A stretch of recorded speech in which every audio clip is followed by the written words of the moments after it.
അദൃശ്യരായ പോരാളികൾ, രാജ്യമുറങ്ങുമ്പോഴും ഉറങ്ങാത്ത കണ്ണുകൾ, അതിർത്തികൾക്കപ്പുറവും രാജ്യത്തിനകത്തും ശത്രുവിൻ്റെ നീക്കങ്ങൾ മുൻകൂട്ടി അറിയുന്നവർ.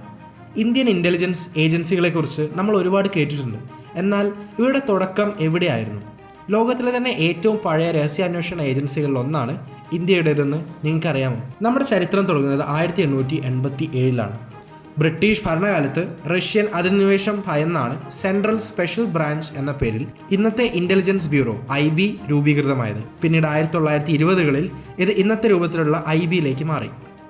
സ്വാതന്ത്ര്യലബ്ധിക്ക് ശേഷം സർദാർ വല്ലഭായ് പട്ടേലിൻ്റെ നിർദ്ദേശപ്രകാരം IB പരിഷ്കരിക്കപ്പെട്ടു.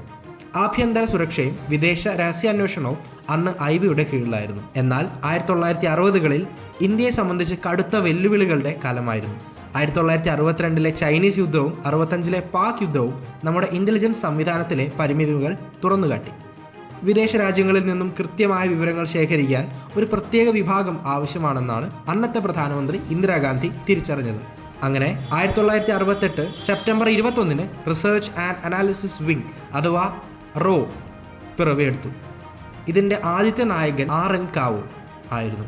കാവോ ബോയ്സ് എന്നറിയപ്പെടുന്ന സംഘം ചുരുങ്ങിയ കാലം കൊണ്ട് ലോകത്തെ മികച്ച ഏജൻസികളിലൊന്നായി റോയെ മാറ്റി.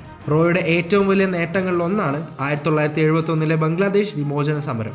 പാകിസ്ഥാന്റെ തന്ത്രങ്ങളെ മുൻകൂട്ടി അറിഞ്ഞ് മുക്തിബാഹിനിയെ സഹായിച്ചും റോ നിർണായക പങ്ക് വഹിച്ചു.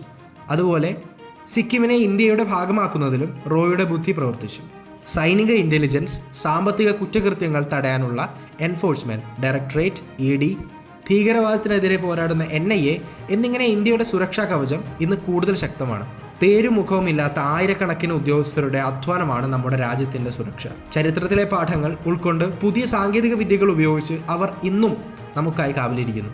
ഈ ഒരു എപ്പിസോഡ് നമ്മെ ഓർമ്മിപ്പിക്കുന്നത് ആ ധീരതയുടെ ചരിത്രമാണ്. അടുത്ത വീഡിയോയിൽ കാണുന്നവരെ ശ്രീരാം വർമ്മ സൈനിങ് ഓഫ്. നന്ദി, നമസ്കാരം.